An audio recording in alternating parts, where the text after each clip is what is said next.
Who is there? Noah. Oh, yeah. Yo. How you doing? Yo, bro. I'm good. I got my Lobo shirt yesterday with the forum I asked you for. Right on. Yeah, I heard. I helped you with, oh, there's Enrico. Yeah, for everyone who doesn't know, I made a video for a program I'm in at a museum, a film program. So is this like a college project kind of thing? Yeah, I'm in high school. I'm in the end of my junior year, but yeah, it's kind of like a high school project kind of thing. Yeah. High school's kind of like college, right, Rocco? Depends on the college you go to. Yeah. Or the high school. Or the high school. True that. I've been visiting. Looks good. Cody said that he noticed maybe some screen tearing on the PS3. Yeah, but I think for a portable, a portable game, this is pretty good. I mean, I think that the detail in the environments and the detail in the enemies look a lot better. I mean, you could see that they have these kind of nasty faces now. You didn't really get. Well, actually, that's a bad. Nah, they kind of had those spikes in the game too, or in the 3DS version. Yeah, they did, but I've never seen it quite like this. There is not much variation. I kind of hoped that they would add more enemies, newer looks. That's stuff that I knew would come up when this came to the console. I was like, there's so many things that we are forgiving of on a portable that are in this. You know, there's a lot of repetitive stuff in this, but that's okay for sitting down for 20 minutes. But on a console game, it'll stand out. Yeah. But that doesn't keep it from being fun. No. Crew quarters. It just stands out. Oh, there's Chris's dummy. I mean, body. Whoops. So I had a question related to that. I was wondering what kind of like shows and concerts you guys went to when you were younger, because I've been going to a lot of stuff around my area. Right on. Well, there was a little venue at there's a college campus near where I live in San Diego. Well, not actually that close, but there's a college campus in San Diego called UCSD, University of Southern California. And it's probably like 20 minutes away from where I live, but I used to go down there almost every weekend to this place called the Shea Cafe and just see all these like local hardcore bands play. Yeah. And I was really into that local... Well, I was really into like hardcore in general, but there were a lot of local bands like Built to Last and Dodging Bullets and Force Life. God, I'm trying to think of like all these bands. Do you know the band Lightning Bolt? Lightning Bolt? No, I've never heard of them. They're a kind of noise punk thing. They're a drums and bass duo. I would see this punk band Swindle play like all the time at the old Soma Live that was in Linda Vista. I would just go see like a lot of local punk and like hardcore bands. Or for a while there was a lot of bands that me and my friends were all in. Were kind of like we'd all go and play shows together, and we would know everyone that was like on the stage that night. And a lot of guys would be in multiple bands, so like I remember my friend Connor would play like in the Apples and then go play with the Bandits, and then like the next band that went on stage. There was one night where I had like guys in multiple, like 3 bands all at the same time. So I don't know. It was a lot of punk, a lot of hardcore, and then a lot of like just kind of rock and roll stuff for a while. And then I kind of got out of going to live shows. I went to a local punk show recently in Boston, which was great. In Boston? Yeah, 4 bands. Like 3 of them were local. They were what are they called? Forks, Designer, Gorilla Toss, and then there was this one band called Black Puss. Black Puss.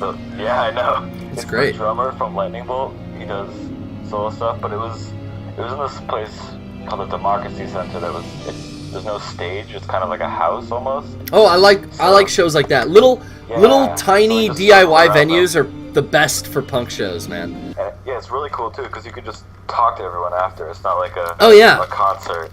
So I was talking to the guy Brian Chippendale, for anyone who knows Lightning Bolt, and yeah, I'll send you some Lightning Bolts. I think you'd like it. Yeah, send me an email or like a Facebook message. That'd be rad. I'd like to check it out. I played some punk at the beginning of the show. I opened with a song by if you guys liked what you heard, it's a band called RKL. I believe it's Rich Kids on LSD. But yeah, they are a punk band from back in the day. I would say like early they probably started in the 80s, but early 90s and stuff. Sweet. Yeah, there's some cool local bands around. Boston. Yeah? Austin. Yeah, Boston. Yeah, I imagine they would have a pretty big hardcore scene still. I know a lot of hardcore came out of there. Yeah.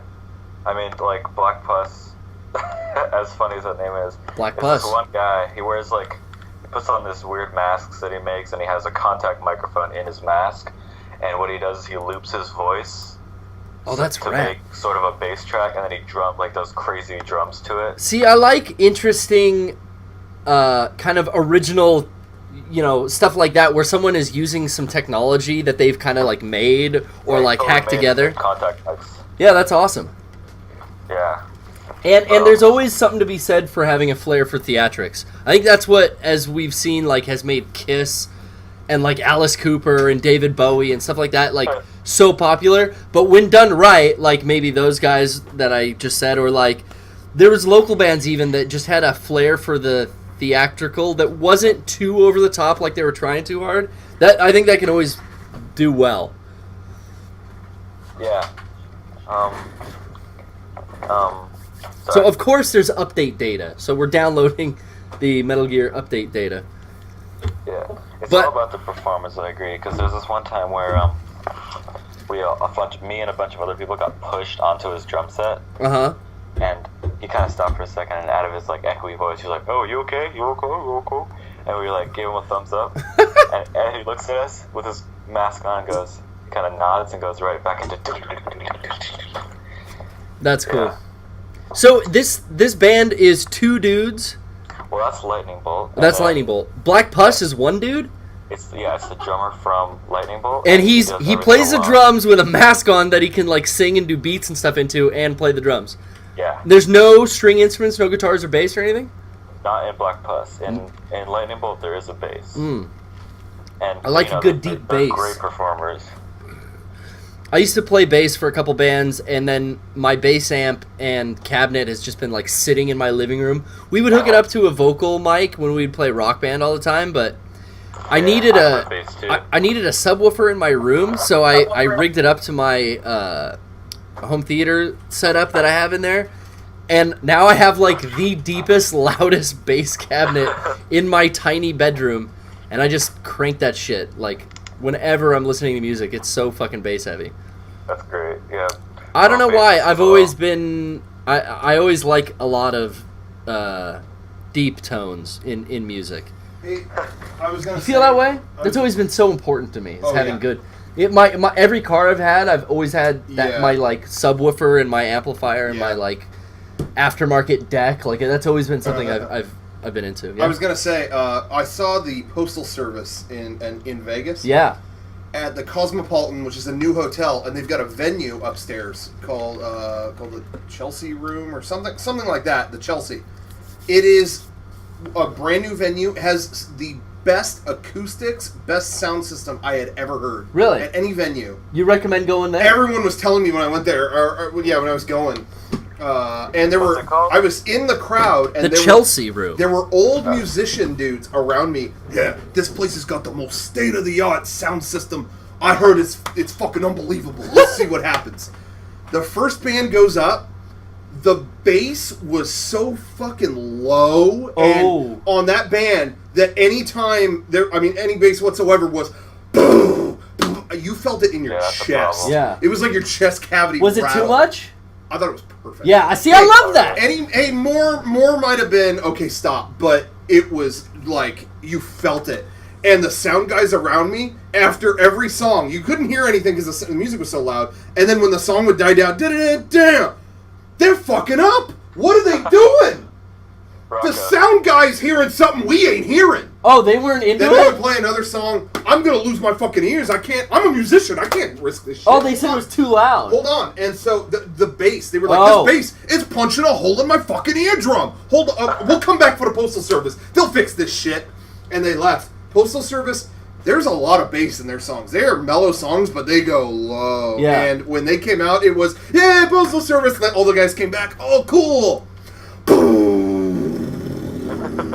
How the first song starts. Yeah. They were all, to save my fucking hearing, I gotta get out of here. This This is bullshit. You're fucking this up. Why were these old guys at this concert? Like 4 old guys from a jam band or something, and they couldn't handle it. Anyway, point is, it sounded great. I can't handle it. Sorry to derail. Oh, sorry. No, that's good. I think that low end's always really important. I think the best like chest rattling bass I'd ever heard was one of the last times I saw Danzig was at an Indian casino here in San Diego that had, I think, recently got a new system, and the deep bass was so hard hitting. It was, and for Danzig, it was perfect. Hey, that's good to me. When it makes my shit rumble. I like that rumble in my clavicle. For me, the best songs that have done that for me were I saw the Gorillaz before they kind of ended. Yeah. And I gotta say, Stylo and Feel Good Inc. Yeah. I can still remember the feeling inside. I bet Feel Good Inc. would have super good bass. Yeah.